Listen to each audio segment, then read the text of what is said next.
ایک سوال یہ ارشاد فرمایا کہ کیا اس بات پر طلاق لی جا سکتی ہے کہ شوہر دوسری شادی کر چکا ہو؟ دوسری شادی اگر شوہر نے کی ہے تو عورت کا کوئی حق نہیں بنتا کہ طلاق کا مطالبہ کرے۔ دماغ کو کھلا رکھ کے سوچنا چاہیے۔ شادی صرف ایک ضرورت ہی کے لیے نہیں کی جاتی، اور بھی بہت سے معاملات پیش آتے ہیں۔ مثلاً ماں باپ نے شادی کرا دی کسی ایسی جگہ پہ جہاں پر اسٹیٹس ذہن کا برابر نہیں ہے، یہ اپنی تعلیم کی وجہ سے کہیں اور شادی کرنا چاہتا ہے، جس کا علم ہے اس سے متقاضی ہے کہ وہ اس فیلڈ کی بات کرے۔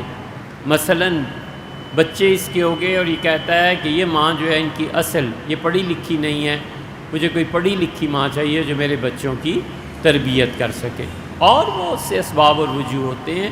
تو اس لیے دوسری شادی پہ تقاضا یہ کہ مجھے طلاق دے دو، یہ شرعاً درست نہیں۔ شوہر اگر طلاق یا خلا سے پہلے 3 ماہ کی مہلت دے دے کہ تم سوچو، تو کیا اس 3 ماہ میں بیوی کا ماہانہ خرچہ دے گا یا نہیں جبکہ بچے نہ ہوں؟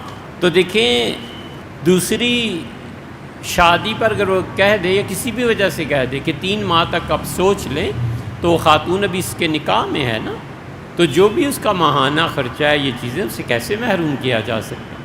اس کا پورا حق بنتا ہے۔ شوہر نے 3 مہینے دیے ہیں تو 3 مہینے کا خرچہ بھی دے گا۔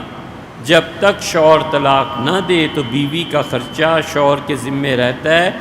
اسی طرح شوہر طلاق دے دے، یہ مسئلہ یاد رکھنا، بہت سے ہوتے ہیں انہیں طلاقیں دینے کا شوق ہوتا ہے، اور وہ بھی ایک نہیں 3 اکٹھے 3 طلاقیں دینا کبیرہ گناہ ہے۔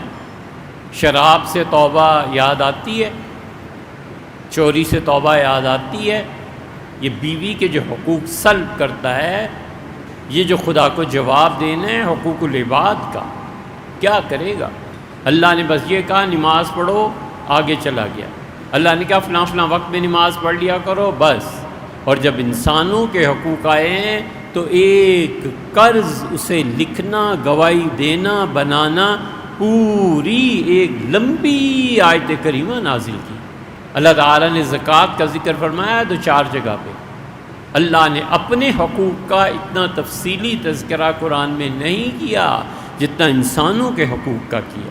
مالی معاملات، وراثت، آیات کی آیات نازل کیے ہیں کہ وراثت ایسے تقسیم ہوگی، یہ ہوگا، یہ ہوگا، یہ ہوگا، ایک ایک چیز خدا نے بیان کی ہے۔ تو یہ 3 طلاقیں جو نواب صاحب دیتے ہیں نا اکٹھی، یہ کبیرہ گناہ ہے۔ اللہ سے بھی معافی مانگے اور بیوی سے بھی۔ اللہ تعالیٰ تو نبٹ لے گا موت کے وقت یا قیامت میں، یا پھر اس کی نحوست پڑ جائے گی دنیا میں ولیعذ باللہ۔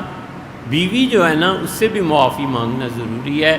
حضور صلی اللہ علیہ وسلم، اللہ اسے کہتا ہے جسے ظلم سے طلاق دی جاتی ہے، لَأَنصُرَنَّكَ وَلَوْ بَعْدَ حِينٍ، تو تھوڑی دیر ٹھہر جا، میں ضرور تیری فریاد رسی کروں گا، میں ضرور تیرا بدلہ لے لوں۔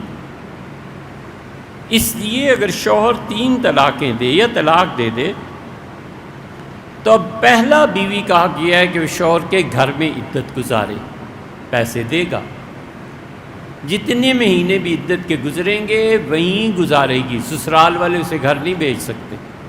یہ تھوڑا ہی ہے کہ ماں نے کہا کیوں گھر بھیجو بھئی، یہ اس کا گھر رہا ہے، باپ نے کہا کیوں نکالو۔ شریعت کہتی ہے وہ تمہارے گھر میں رہے گی یہاں تک کہ عدت پوری ہو جائے، اور عدت میں تم اس کو جتنی ادائیگی ہے وہ کرو گے، اور بچے ہیں تو بچوں کا بھی تم ہی دو۔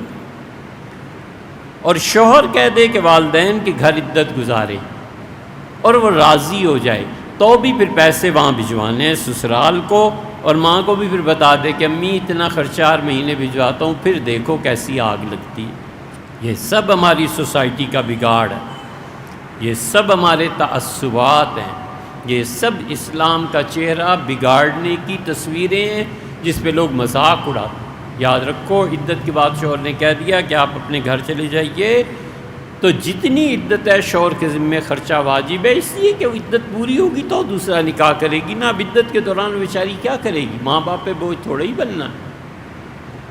تیسری صورت یہ ہے کہ وہ اپنی مرضی سے چلی جائے۔